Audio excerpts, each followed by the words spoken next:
Hey everyone! So today, my mom and I, well, I should probably introduce you. This is my mom, Connie. Hello. And we are going to be starting seeds. And disclaimer, I have never done this before. Me either. We're complete newbies, so we don't really know what we're doing, but we're gonna give it a shot. So I'll walk you through what I'm doing and I'll let you know whether it works or not. So let's get started. Okay, so I was looking at the seed packets because I sort of have a basic idea of what I'm thinking I want the garden plan to be this year, but like I said, I'm new to all of this, so I was just going through and reading. The wonderful thing about seed packets is they have all of the information right on the back, and that way you can see when they recommend starting them and transplanting them and doing all that crazy stuff. All of the information is here, and you just sort of have to read through it and take your time, and that's what we're just doing. Experience is the best teacher. So you've read a lot, but we're going to learn the most by just doing this. And time is marching on, and these things have to get started, and so I'm just going to go for it, see what happens. You know, the animal stuff is now the world that I'm very comfortable in, with like chickens, and now that doesn't stress me out. I just ordered my chickens and my turkeys yesterday. Super exciting. And now that's such an easy decision because I know the ropes and I have the experience. Yeah. And so with this, I think it's so easy to just like feel like you have to read everything and know everything and know all the steps. And I mean that's our personality too. It's like have the plan written out, research. But when it comes down to it, the only way that we're really gonna know how to do it is to just do it and try it. Yeah. And then to go from there, and that experience, then we'll be able to tweak, you know, the things that go well and the things that don't go well, and slowly come up with our way of doing things. And so this first time might be a little bit rough, and that's okay. So we're gonna take really good records so that we know what we did, and then we can alter it, and then I can research and Google those specific problems that I have, ask the wonderful YouTube, and reach out to some people that we know that are, you know, further down the road with the garden. And I don't know, it's just a process of learning. Yeah. So we're trying to figure out how much tray space we have versus how much light space we have versus when things need to be planted, when things can be hardened off, when things can go out. Things need light is basically, once they start growing, you end up with spindly, nasty seedlings if they don't have enough light. Those are the details that are yet to be worked out, so I don't... It's a big puzzle. Yes. I think we finally have our plan down of what we're actually planting.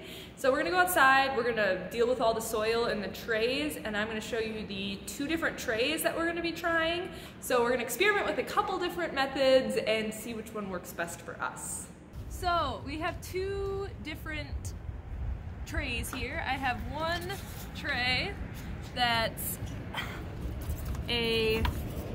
designed to be like a floating water method.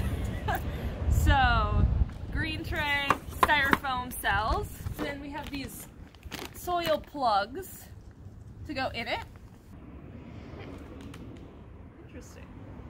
Brownies. It does look like a brownie. It's like a sponge. I don't think that would taste like a brownie. No. I think I want to eat it. Moisten the desired amount of grow plugs until saturated and place in the cell growing tray. Okay, so the question of the day is, how are you supposed to moisten them? My gut is saying put them in here and then pour water over the top, but that doesn't follow the directions. It might prove me wrong, but I'm not so sure about this method. All right, so we'll put them in here.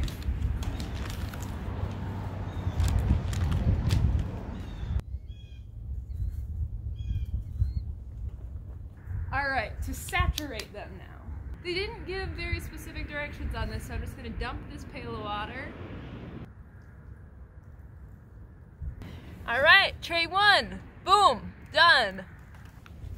The other tray, I have just black 50 cell tray.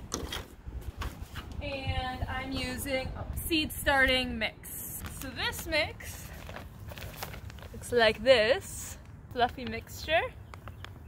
With this, we're gonna want to put it in the cells and then just sort of make sure that it's not packed in, but we don't want it to settle too much.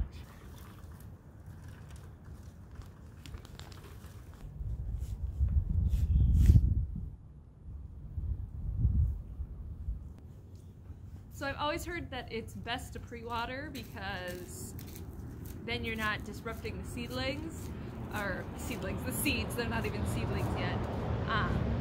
So we're just making sure that this is thoroughly watered before we actually put the seeds in.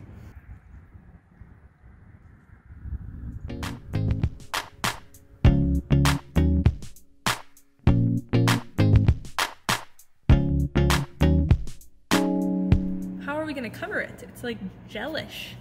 Just sort of scratch it a little, okay?